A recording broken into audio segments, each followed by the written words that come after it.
Best All-Star break ever. James Duthie alongside Cheryl Pounder, Jeff O'Neill, and Darren Dreger. That was a 9-day infomercial for the sport of hockey. This little made-up tournament that became so much more because of the times we are in, and ends with the best player in the game, just like in 2010. Was this McDavid getting his Sid moment finally? It certainly was, and there wasn't a ton of courage on my part, James, by picking McDavid to have the night tonight, but he didn't have his best stuff. I thought it was going to be one of those vintage McDavid games where he was flying up and down the ice, had the puck all night. That was not the case. He did not have his best stuff through 60 minutes, but come overtime, the best player in the world gets the job done for Canada. An incredible pass by Mitch Marner. You see the blown coverage there. 3 United States guys all in the corner, and you can't leave that guy, 97, the best player in the world, wide open. He makes no mistake, goes right under the bar. And in Boston, with an American team that said it was their time, they're going to have to wait, because a team with McDavid, McKinnon, Makar, and Crosby on it, it's their time tonight, so they're going to have to wait. Well, and Canada just seems to do what it takes, right, to win these big moment games, especially when, you know, it's a battle of the Titans, and they just find ways to win.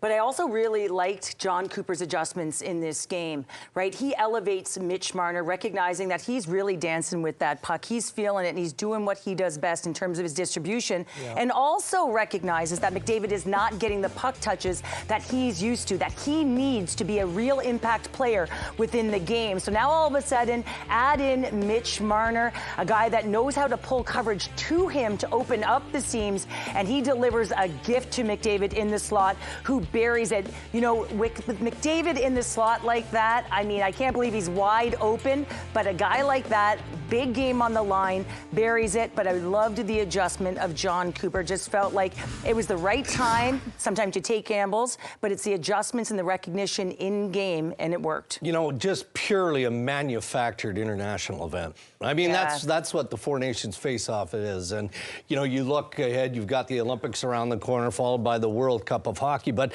there's a ton of credit in the level of success that was earned here, and it starts with the players. You know, many of us wondered, okay, well, what's it going to be like? Is there going to be 100% compete and buy-in? And yes, I mean, both countries, all countries, wrap themselves in their flags. There was pushback from NHL owners, people around the league going, are we really going to shut down in February? Risk injury to our top guys going into the final stretch of the regular season. Then there are the playoffs, and then you end up with this. Absolute pure eye candy for any hockey fan globally, especially here in Canada. Total credit to the players. I thought they'd be like, just give us the trophy in the dressing room and let's be done with it. They carried that thing around like the Stanley Cup. That was incredible to watch for a made-up tournament. It was this perfect combination of the players, as you say, caring, of all of us not seeing best on best for so long, so being starved for it, and then this political tension, which none of us wanted, but it ended up feeding into the atmosphere so much throughout the entire tournament.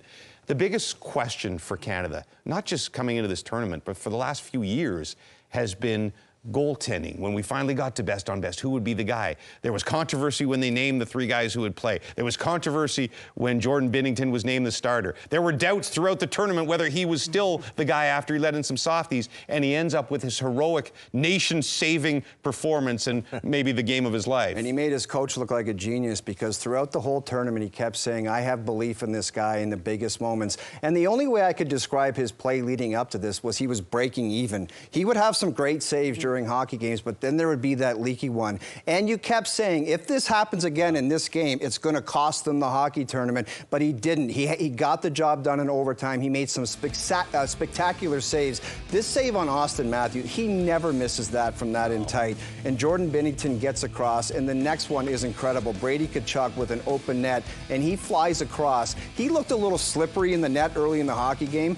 That's the way you get it done and give your team a chance to win in overtime. You know, I think that there were maybe basic conversations about the idea, maybe after, you know, falling to the Americans last Saturday, do we go to Adin Hill? But then I remember back to John Cooper prior to the start of the tournament saying, I like the fire in the belly of Jordan Binnington.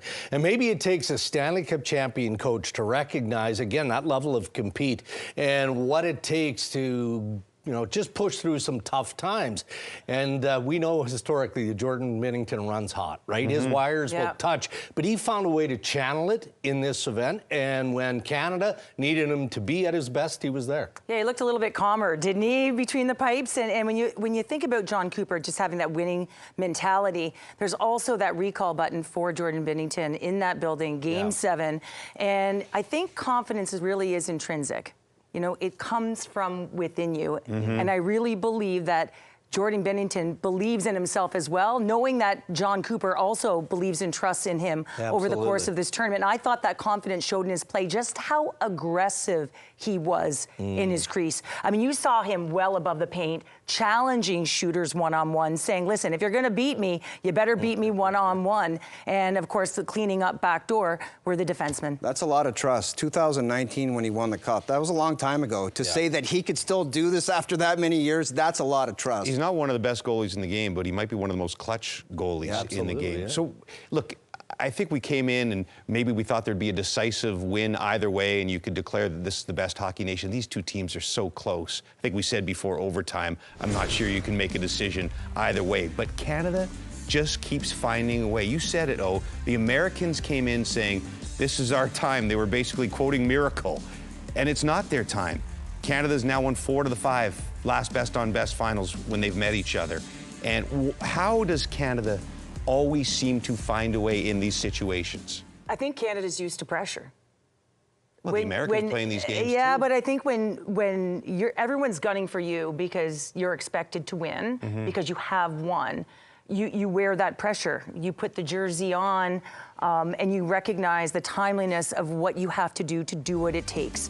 Whether it's a Sam Bennett finding a way to be physical in the game and get on the board, playing on the fourth line, right? Whether it's a Mitch Marner elevating his game, whether it's a Binnington save, whether it's Crosby net front on a screen on a Nathan McKinnon shot, just doing what it takes and what the game is called for. And I think the political climate elevated Canada as well as, you're seeing a whole different level of patriotism right now in this country. There's just something about the best player in the world wearing the Canada jersey coming up clutch. It's like Lemieux to Gretzky, Gretzky to Lemieux, Sid the Kid, the golden goal, and now Connor McDavid. It just seems like when you have that best player in the world, your chances of winning just always increase. And once again, it happened tonight. I'm looking forward to Monday and the start of the 2026 Olympic roster. Hey. You're going to have the first one out of the gate there? I thought it was just going to be a warm-up for the Olympics. And this was not 2010. It was not the Olympics. But it sure kind of felt that way because of everything that played into this. And it's not going to solve all the problems. We're going to wake up tomorrow and the guy down south is still going to be talking about the 51st state. But for now, Canada is still the hockey nation as they get it done again in overtime against the Americans.